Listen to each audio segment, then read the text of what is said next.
Good morning friends বাৰ্ষিক ৰাশিফল শিতানলৈ সকলোকে স্বাগতম। নৱবৰ্ষৰ অসমীয়া নৱবৰ্ষৰ এই গোটেই বছৰটো ৰাশিফল পঢ়িবলৈ ওলাইছোঁ।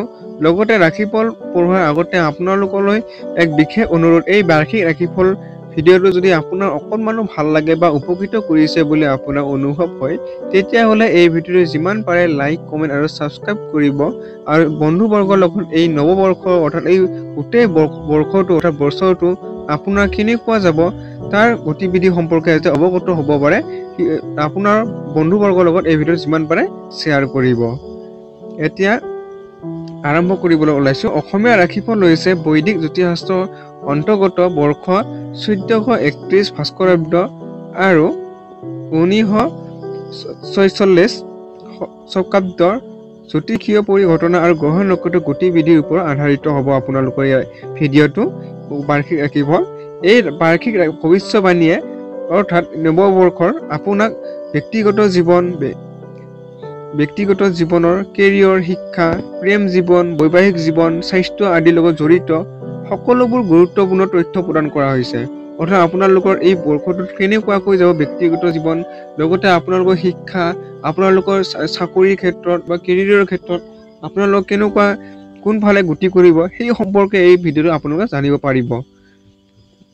লগতে ৰাশিফল 1431 ভাস্কৰাব্দ আৰু 1946 শকাব্দৰ দ্বাৰা আপুনি আপোনাৰ জীৱনক আৰু অধিক সমৃদ্ধিশালী আৰু বৈভৱশালী কৰি তুলিব পাৰিব আৰু আগন্তুক জটিল সময়ৰ বিষয়ে জানি লৈ নিজকে পৰিস্থিতিৰ প্ৰতি অনুকূল হৈ তুলিব পাৰিব। অৰ্থাৎ আপোনালোকৰ আগন্তুক আহিব লগা বৰ্ষটোৰ গোটেই 12 মাহটোৰ ওপৰত ভিত্তি কৰি আপোনাৰ কেনেকুৱা গতিবিধি থাকিব তাৰ ওপৰত আপোনালোকে আগতীয়াকৈ আপোনাৰ জীৱনটো যিবোৰ সময় সেই কেনেকৈ অতিবাহিত কৰে তাৰ সম্পৰ্কে আপোনালোকে এই ভিডিঅ'টোৰ জৰিয়তে জানিব পাৰিব। এই ভৱিষ্যবাণী গণনা বিশেষভাৱে এই বৰ্ষটোৰ গ্ৰহ আৰু নক্ষত্ৰৰ গতি, এইবোৰৰ স্থিতি আৰু বিভিন্ন ৰাশিৰ ওপৰত এইবোৰৰ প্ৰভাৱৰ প্ৰতি দৃষ্টি ৰাখি প্ৰস্তুত কৰা হৈছে। অৰ্থাৎ আপোনাৰ গ্ৰহ নক্ষত্ৰৰ স্থিতিৰ ওপৰত আপোনালোকক ভিত্তি কৰি এই 12টা ৰাশি 12টা মাহৰ গোটেইখিনি আপোনালোকৰ ওপৰত দৃষ্টি ৰাখি এই ভিডিঅ'টো প্ৰস্তুত কৰা হৈছে বন্ধুসকল। এতিয়া প্ৰথমতে আহিব বন্ধুসকল মেঘ ৰাশি।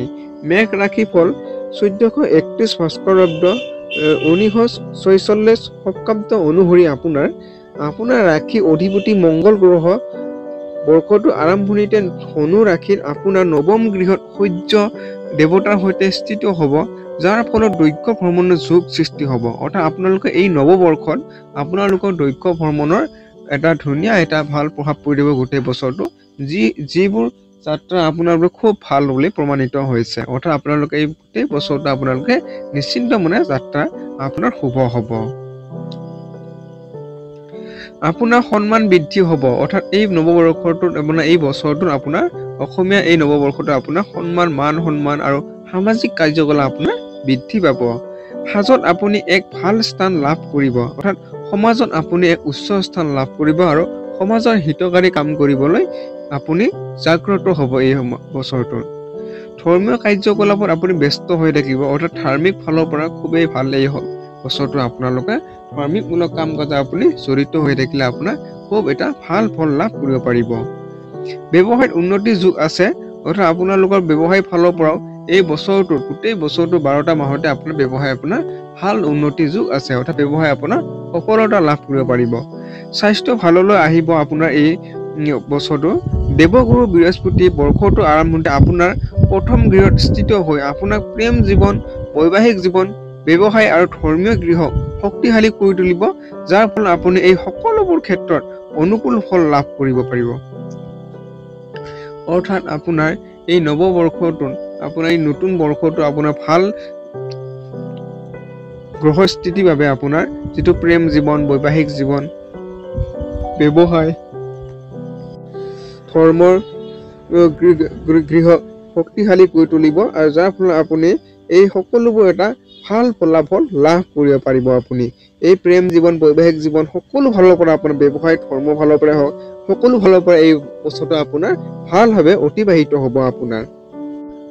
ইয়াৰ পিছত বন্ধুসকল ভাদ মাহৰ 1 তাৰিখৰ পিছত মাহৰ পৰা আপোনাৰ দেৱগুৰু বৃহস্পতিয়ে আপোনাৰ দ্বিতীয় ঘৰত প্ৰৱেশ কৰি আৰ্থিক উন্নতি প্ৰদান কৰিব। অৰ্থাৎ ভাদ মাহৰ পিছৰ 1 তাৰিখৰ পিছত আপোনাৰ আৰ্থিক খুব এটা ভালদৰে উন্নতি লাভ কৰিবলৈ সক্ষম হ'ব আপুনি। আপুনি বৰ্ষটোৰ আৰম্ভণিতে ৰাজযোগৰ ফল লাভ কৰিব পাৰে, সেয়েহে সুযোগৰ সৎ ব্যৱহাৰ কৰক। অৰ্থাৎ আপোনালোকৰ আৰম্ভণিতে অৰ্থাৎ বহাগ, জেঠ, আহাৰ এই কেইটা মাহত সেয়া আপোনালোকে এই বৰ্ষটোৰ আৰম্ভণি কেইমাহমান যিবোৰ ভাল সুযোগ পাব সেই সুযোগবোৰ আপুনি গ্ৰহণ কৰিব বা সেই সুযোগৰ সৎ ব্যৱহাৰ কৰিবলৈ আপুনি গুৰুত্ব দিব লাগিব। ৰাহু গোটেই বৰ্ষটো দ্বাদশ গৃহত স্থিত হ'ব, যাৰ ফলত আয় বৃদ্ধি হ'ব। অৰ্থাৎ আপোনালোকৰ এই বছৰটোত অৰ্থাৎ আয়ৰ ক্ষেত্ৰত আপোনাক কম নপৰিব। অৰ্থাৎ আপুনি গোটেই 12 মাহটোতে আপোনাৰ আয়ৰ ক্ষেত্ৰত খুব এটা ভাল ফল লাভ কৰিব পাৰিব।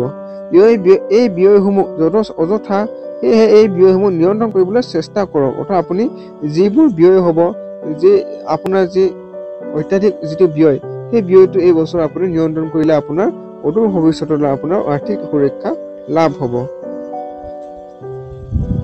বাৰ্ষিক ৰাশিফল অনুসৰি আপোনাৰ নৱবৰ্ষটোত আৰম্ভণিতে এই ৰাশি প্ৰেমিক জাতকসকলৰ জীৱনলৈ উত্থান পতন আহিব। অৰ্থাৎ আপোনালোকৰ কিছু প্ৰেমিকাসকলে এই নৱবৰ্ষটো অৰ্থাৎ প্ৰথমাৰ্ধত আপোনালোকৰ কিছু প্ৰেমৰ ক্ষেত্ৰত কিছু উত্থান পতন হোৱা পৰিলক্ষিত হৈছে। আপোনাৰ শনিয়ে আপোনাৰ প্ৰেমৰ পৰীক্ষা ল'ব, সেয়ে আপুনি নিজৰ সম্পৰ্কৰ সততাৰে স্থিত হৈ থকা উচিত। অৰ্থাৎ আপোনালোকৰ ক্ষেত্ৰত আপোনালোকৰ যি প্ৰেমৰ ক্ষেত্ৰত আপোনাৰ শনিৰ কিছু প্ৰভাৱ পৰিব, যাৰ ফলত আপোনাৰ কিছু ধৈৰ্য সহকাৰে আপোনাৰ সম্পৰ্কটো বৰ্তাই ৰাখিবলৈ চেষ্টা কৰিব লাগিব। যিসকল লোক অকলশৰীয়া তেওঁলোকৰ জীৱনলৈ এই বৰ্ষটোত প্ৰেমৰ আগমন ঘটাৰ সম্ভাৱনা আছে। অৰ্থাৎ অকলশৰীয়া জীৱন এই বৰ্ষটোত অৰ্থাৎ এই নতুন নৱবৰ্ষত আপোনালোকৰ এই অকলশৰীয়া জীৱন আপোনাৰ নেওচি আপোনালোকৰ এটা ভাল প্ৰেমৰ সম্পৰ্কৰ লগতে আপোনাৰ বিবাহৰ দৰে সম্পৰ্ক আপোনালোকৰ গঢ়ি তুলিবলৈ পাৰিব এই বছৰটোত। শাওণ মাহৰ পৰা আহিন মাহৰ মাজত আপোনাৰ সময়ছোৱাত প্ৰেমাস্পন্দৰ সৈতে অনুকূল সম্পৰ্ক থাকিব আৰু একেলগে ক'ৰবাত ফুৰিবলৈ যাব পাৰে। অৰ্থাৎ আপোনালোকে এই মাহ দুটিৰ ভিতৰত আপোনালোকৰ মাজত প্ৰেমাস্পন্দৰ খুব এটা ভাল প্ৰভাৱ পৰিব, যাৰ ফলত আপোনালোকৰ প্ৰেমৰ সম্পৰ্ক আৰু অধিক মধুৰ কৰি তুলিবৰ বাবে আপোনালোকে যাত্ৰা ইত্যাদি কৰিব পাৰে, আৰু যি যাত্ৰা আপোনাৰ ক্ষেত্ৰত খুব শুভ হ'ব আৰু আপোনাৰ সেই যাত্ৰাৰ ফলত আপোনাৰ প্ৰেমৰ সম্পৰ্কটো এটা মজবুত ৰূপে দেখা যাব। কেৰিয়াৰৰ ক্ষেত্ৰত কিছু পৰিৱৰ্তন দেখা যাব। অৰ্থাৎ আপোনালোকৰ কেৰিয়াৰৰ ক্ষেত্ৰত কিছু সাল সলনি হোৱাৰ পৰিলক্ষিত হৈছে। আপোনাৰ এই বছৰটোত দশম গৃহত অধিপতি শনি একাদশ গৃহত স্থিত হোৱাৰ ফলত কেৰিয়াৰলৈ দায়িত্ব আহিব আৰু আপুনি ভাল পদোন্নতি লাভ কৰিব পাৰিব। অৰ্থাৎ আপোনালোকৰ গ্ৰহৰ ভাল স্থিতিৰ বাবে এই বৰ্ষটোত আপোনালোকৰ কেৰিয়াৰৰ ক্ষেত্ৰত এটা খুব এটা ভাল প্ৰভাৱ পৰিব। লগতে আপোনালোকৰ এটা যিসকল বৰ্তমানলৈ কাম কৰি আছে তেওঁলোকৰ আকৌ পদোন্নতি হোৱাৰো এটা ভাল সুযোগ লাভ কৰিব পাৰে এই বছৰটোৰ ভিতৰত। শিক্ষাৰ্থীসকল বুদ্ধিমত্তাৰে দ্ৰুত বিকাশ হ'ব আৰু অধ্যয়নৰ ভাল ফলাফল লাভ কৰিব পাৰিব। অৰ্থাৎ আপোনালোকৰ শিক্ষাৰ্থী ক্ষেত্ৰতো আপোনালোকৰ এটা অধ্যয়নৰ ক্ষেত্ৰত আপোনালোকে সফলতা লাভ কৰিবলৈ সক্ষম হ'ব এই বৰ্ষটোত। অধ্যয়নৰ ভাল সফলতা লাভ কৰিব পাৰিব এই বৰ্ষত আপোনালোকে। দেৱগুৰু বৃহস্পতিৰ প্ৰভাৱত আপুনি ভাল ছাত্ৰ বা ছাত্ৰী হ'ব পাৰিব।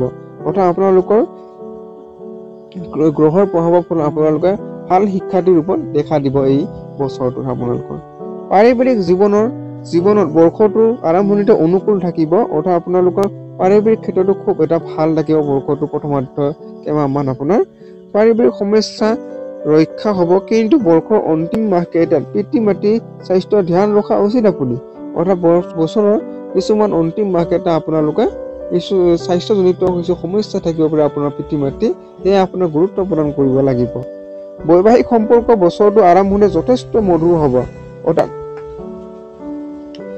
বছৰৰ কিছুমান আৰম্ভণিতে অৰ্থাৎ বহাগ, জেঠ, আহাৰ এই কেইটা মাহত আপোনালোকৰ বৈবাহিক সম্পৰ্কটো খুব এটা মধুৰ ৰূপে দেখা দিব। আপোনাৰ দূৰলৈ ফুৰিব যাব পাৰে আপোনালোকে, সেই সম্পৰ্কটো আৰু অধিক ভাল ৰাখিবৰ বাবে।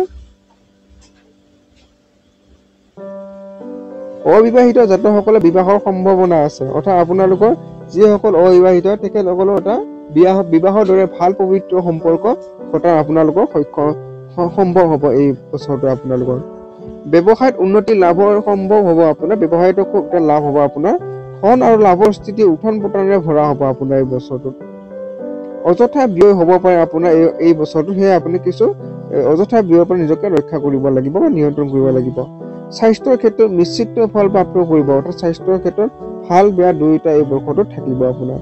দেৱগুৰু বৃহস্পতিয়ে সমস্যাৰ পৰা ৰক্ষা কৰিব, কিন্তু ৰাহু আৰু কেতুৰ অন্য গ্ৰহৰ প্ৰভাৱে মাজে মাজে ৰক্ত সম্বন্ধীয় সমস্যা আৰু মূৰৰ বিষ তথা আন সৰু সুৰা সমস্যা কৰিব পাৰে। অৰ্থাৎ আপোনালোকৰ বছৰৰ এই গোটেই কেইটা মাহৰ ভিতৰত আপোনালোকৰ স্বাস্থ্য কিছু সৰু সুৰা সমস্যা থাকিব, সেয়ে আপোনাৰ স্বাস্থ্যৰ ক্ষেত্ৰত কিছু গুৰুত্ব প্ৰদান কৰিব লাগিব, যিহেতু আপোনাৰ স্বাস্থ্যজনিত কিছু ৰক্ত সম্বন্ধীয় সমস্যা বা মূৰৰ বিষ কিছু সৰু সুৰা এনেকুৱা সমস্যা বছৰটোৰ মাজে পাতলাই আপোনাৰ দেখা দিব পাৰে। সেয়ে আপোনালোকে কিছু স্বাস্থ্যৰ প্ৰতি অকণমান সতৰ্কতা হ'লে ভাল হ'ব বন্ধুসকল। এইটোৱে আছিল বন্ধুসকল মেষ ৰাশি গোটেই নৱবৰ্ষৰ অৰ্থাৎ 1431 ভাস্কৰ্য 1946 শকাব্দৰ ৰাশিফল আপোনালোকৰ। এই নৱবৰ্ষৰ অসমীয়া ৰাশিফলটো আপোনালোকৰ এই হৈছে আপোনালোকৰ মেষ ৰাশি। ধন্যবাদ বন্ধুসকল ভিডিঅ'টো সম্পূৰ্ণৰূপে চোৱাৰ বাবে। ভিডিঅ'টো যদি আপোনাৰ অকণমানো ভাল লাগিছে তেতিয়াহ'লে এই ভিডিঅ'টো যিমান পাৰে আপোনালোকৰ বন্ধুবৰ্গৰ লগত শ্বেয়াৰ কৰিব, লগতে চেনেলটো ছাবস্ক্ৰাইব কৰি ল'ব যদি ছাবস্ক্ৰাইব কৰি লোৱা নাই, আৰু যিমান পাৰে আপোনালোকে এই ভিডিঅ'টো শ্বেয়াৰ কৰিব। ধন্যবাদ। ওম নমঃ শিৱায়।